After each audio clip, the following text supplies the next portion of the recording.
let's get the narration. I know I missed about 2 weeks of news, including M12 release. The video was made a week before the release, so I had to re-edit it a little bit with completely new audio. So these aren't really spoilers or news. This is just what I've pretty much missed in the last week or two. So anyway, Jace the Mind Sculptor and Stoneforger Mystic got banned. Nobody really cares. I think Type 2 Standard is a lot better off without them, because when same thing with Skull Clamp, when one card dominates the metagame, it's time to ban it pretty much. That's all I'm going to say about it, since I don't play Standard. And I'm really happy he's out of Standard, because he sucks. In super happy fun time news, Jace is still going to be in Standard, and he's not going to be Baby Jace. Innistrad is rumored to be the graveyard theme block. Once again, we'll have one. And his zero ability here seems like trouble. Zero ability pretty much gets you at a threshold, no problem. His first +1 draw is alright, and his -7 of any number of target players each draw 20 cards seems really good for multiplayer. Not sure how it's going to do in Standard. Is it just me, or is that emo haircut just too emo? It's just too emo. But you'll never be rid of Jace in Standard, because Wizards loves blue, blue loves Wizards, etc. By Wizards I mean WotC. Let's transition to Graveborn, the new premium deck series. Legions of Corpses await your sinister commands. This 60 card all foil deck entombs, exhumes, and reanimates some of the most powerful magic creatures from all 5 colors of mana. Harvest your graveyard for an assortment of these face beaters as you walk over a field of bones to claim your victory. Not much more than that is known. There may be a few spoiler cards revealed in the last week that I've overlooked. The artwork looks like it might be for Traumatize. It's anyone's guess at this point, though.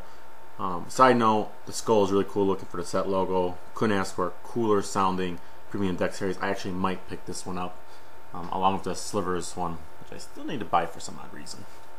But yeah, it looks awesome, just based on the description alone. Switching gears to what's an M12, Goblin Grenade. Super awesome that it's back in Standard. I never thought I'd see the day, but apparently it was quicker and sooner than I thought it was going to be. Quicksilver Amulet in Standard. Looks like it's going to be a house. For those of us that don't know, it's forecasting cost. Artifact costs 4 and tap to activate.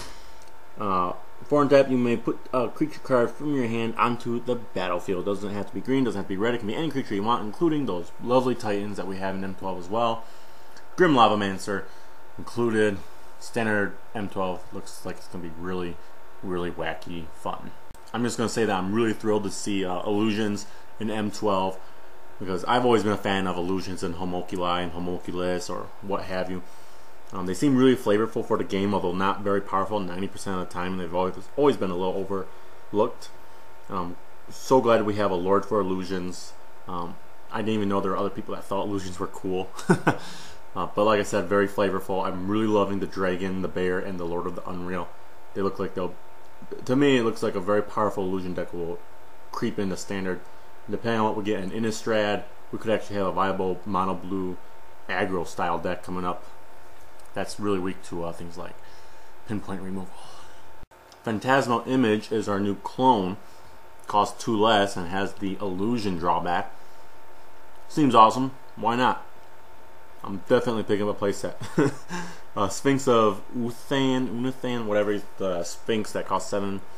The whole cycle of these guys are pretty cool. This one, Factor Fictions, when he hits play. Just keep blinking him out. Massive card advantage. Seems awesome, especially in casual. And Jace's Archivist. Jace's Vidalcan Wizard here is a 2/2 for 3 with a Windfall built into it. Definitely going to see lots of play in different kinds of formats. Definitely. What kind of blue is looking awesome. Let's just leave it at that. Visions of Beyond. I'm just going to come out and say it. The prediction is going to be $15 a piece at least, possibly exceeding that value. I'm going to say at least $15. It'll be a 2 to 4 of in every top deck that runs blue for Standard. That's what I'm going to say. I mean, it seems really powerful. For 1 blue, it replaces itself immediately. It's at instant speed. So if you run a playset and you draw into an early game, just pitch it away. Late game, it becomes an Ancestral Recall. Seems good enough to me. I mean, it's blue, it costs 1 mana, and it replaces itself without reaching its full potential until late game. I definitely see it being played. Most definitely, and if blue is strong as it's appearing to be so far in the standard metagame, I'm willing to bet it's going to be at least a $15 card in no time. Vengeful Feral. Oh man, what's to say about Vengeful Feral? I mean, he is a very generic type guy.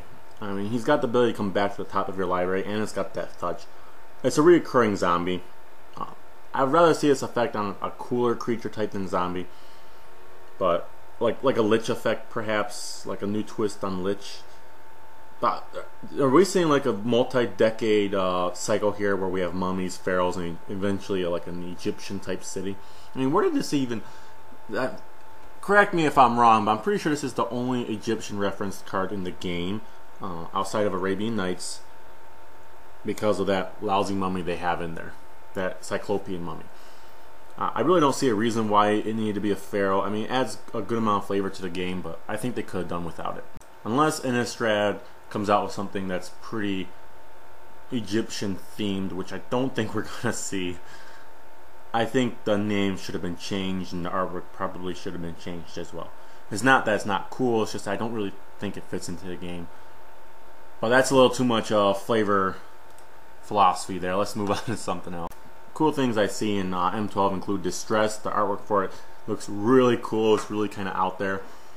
Smallpox. Talk about. We got like mono black coming. We got like mono blue coming, and mono red for a short while. This is just looking amazing. Smallpox. Zombie Infestation. We have a Vengevine Dredge style deck emerging for a few short months before it rotates out. Call to the Grave. There's that mono black creeping back in there. And zombies. Ooh, fits right in there with the Feral. And Rune-Scarred Demon is the demonic tutor on legs. Really thinking it's cool. Really thinking it's not going to be played. Casual groups love all these cards though, regardless. So some cool black cards from M12 there. Best for last, Solemn Simulacrum. New artwork. Not sure what to say about it. I love the clouds in the background. New terminology on it rocks. Except for that, whole dice part. It's a golem. That's cool, I guess. 4 mana for the 2/2, gets a land and gets a card. No reason not to play it if your deck can support it. Short end of the stick, if you don't have a playset, definitely pick up a playset, especially if you can get them on the cheap. No reason not to. It's pretty awesome.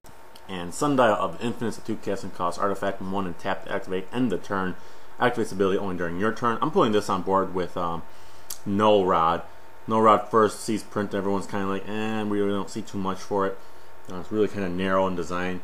Sundial of the Infinite is going to be bonkers good. First of all, it's one of the very few cards that say end the turn. One of the other ones being Time Stop. And it may only be good on your turn, but in the future, we might be able to use it on the opponent's turn as well. I'm sure we'll find something to combo it with to use on the opponent's turn. I'm definitely picking up a playset, foil, foreign, and English, whatever I can get my hands on. Because once this card explodes, everyone's going to want it, everyone's going to need it, and if you're not playing it, you're going to have to play against it. Pretty strong words for a pretty narrow card, but it's cool. What can I say? I like it. Join me next week, guys. Yeah, subscribe for more contests.